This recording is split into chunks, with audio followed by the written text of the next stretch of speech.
but you need to do with ma'am, Mikkel. Place it in between of your water. Place your candle in between. And you will see that slowly our candle is no more burning. Can you all see?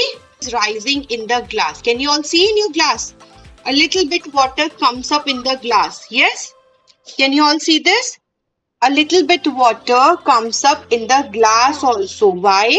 Why this happens? Because when we are inverting a glass over our candle, it means we are making no space for air. There is no space between glass and the bowl.